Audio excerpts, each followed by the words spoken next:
আসসালামু আলাইকুম রহমতুল্লাহ বরকাত। ইন্নাল হামদুলিল্লাহ ওয়াসসালাতু ওয়াসসালামু আলা রাসূলিল্লাহ ওয়া আলা আলিহি ওয়া আসহাবিহি ওয়া মান তাবিআ বিহুদাহ আম্মা বা'দ। সুপ্রিয় দর্শক শ্রোতা ভাই বোন, আজ একটি আমলের কথা শেয়ার করতে চাই।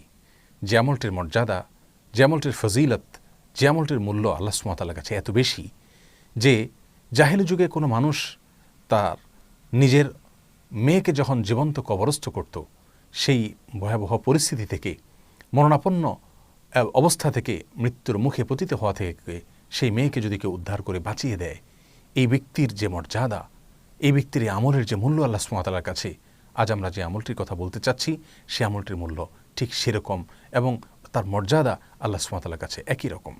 প্রিয় দর্শক, এ বিষয়ে সুনানের কিতাবগুলোতে হাদিস বর্ণিত হয়েছে। রাসূল আকরাম সাল্লাল্লাহু আলাইহি ওয়াসাল্লাম ইরশাদ করেছেন, মান সাতারা আওরাতান, যে ব্যক্তি কারোর কোনো দোষ ত্রুটি সে জানতে পেরেও সেটাকে লুকিয়ে রাখে, ঢেকে রাখে, প্রচার করে না, সেটাকে কোনোভাবে জানতে দেয় না অন্যদের মাঝে, বরং লুকানোর চেষ্টা করে, তো এই ব্যক্তির জন্য আল্লাহ সুবহানাহু ওয়া তাআলা সেই মর্যাদা দান করছেন। কানা কামান আহিয়াল মাউউদাতা মিন কবরিহা, এই ব্যক্তির মর্যাদা হলো ওই ব্যক্তির মতো যে ব্যক্তি জীবন্ত কবরস্থ করা কোনো মেয়েকে উদ্ধার করে বাঁচিয়ে দিল, সেই ব্যক্তির মতো মর্যাদা এই ব্যক্তি পাবে। প্রিয় দর্শক, আজ কোনো মুসলিমের দোষ ত্রুটিকে ঢেকে রাখা, আমি জেনেও সেটাকে না জানার ভান করা, সেটাকে বলে বেড়ানো বা প্রচার করে বেড়ানো থেকে বিরত থাকা, এই গুণটি আমাদের মাঝ থেকে হারিয়ে গেছে। আজ আমরা কোনো অন্যায়, কোনো ত্রুটি, কারোর কোনো ভুল বিচ্যুতি কোনোভাবে প্রকাশ হয়ে গেলে, বিশেষ করে সোশ্যাল মিডিয়ার এই যুগে, সেটাকে কিভাবে আমরা ছড়াবো সেজন্য আমরা মরিয়া হয়ে যাই। শয়তান আমাদের কাছে বিষয়টিকে নানাভাবে শোষিত করে তোলে। শয়তান আমাদেরকে বোঝাবার চেষ্টা করে যে এর মাধ্যমে সমাজ পরিবর্তন হবে, আমি এটা করলে সে সাজা পাবে, এটা করলে অন্যরা সতর্ক হবে। হ্যাঁ, কোনো কোনো ক্ষেত্রে হয়তো এই যুক্তি কিছুটা সত্য, কিন্তু বেশিরভাগ ক্ষেত্রেই এই যুক্তিগুলো শয়তান নিছক আমাকে দিয়ে সে অন্যায়টি করাবার জন্য এই যুক্তিগুলো পেশ করে থাকে। প্রিয় দর্শক, অতএব আমার কোনো মুসলিম ভাইয়ের, কোনো মানুষের কোনো দোষ ত্রুটি আমার গোচরে আসলে আমি সেটাকে লুকাবার চেষ্টা করব। বিশেষ করে যদি তার ব্যক্তিগত দোষ ত্রুটি হয়, সেই দোষ ত্রুটিগুলোকে আমরা লুকাবার চেষ্টা করব।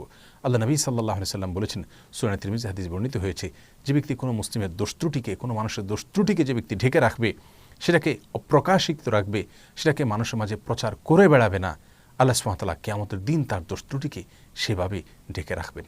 মুসনাদ আহমদের হাদিসে আসছে, রাসূল আকরাম সাল্লাল্লাহু আলাইহি সাল্লাম বলেছেন, মান সাতারা মুসলিমা, যে ব্যক্তি কোনো মুসলিমের দোষ ত্রুটিকে ঢেকে রাখবে, সাতারাল্লাহু লাহু ফিদ দুনিয়া ওয়াল আখিরা, আল্লাহ সুবহানাহু ওয়া তাআলা দুনিয়া এবং আখিরাত উভয় জগতে, সুবহানাল্লাহ, দুনিয়াতে এবং আখিরাতে সব জায়গাতে তার দোষ ত্রুটিকে আল্লাহ সুবহানাহু ওয়া তাআলা সেভাবে ঢেকে রাখবেন। প্রিয় দর্শক, আসুন আল্লাহ সুবহানাহু ওয়া তাআলা আমাদের দোষ ত্রুটিকে দুনিয়া এবং আখিরাত উভয় জগতে লুকিয়ে রাখবেন, ঢেকে রাখবেন, জনসম্মুখে প্রকাশ করবেন না, আমাদেরকে বেইজ্জত করবেন না, সে আশায় অন্য মানুষের দোষ ত্রুটিকে আমরা জেনে শুনে সজ্ঞানে লুকাবার চেষ্টা করি, প্রচার না করি, বলে না বেড়াই, তাকে বেইজ্জত না করি, তাকে হেয় না করি, খাটো না করি।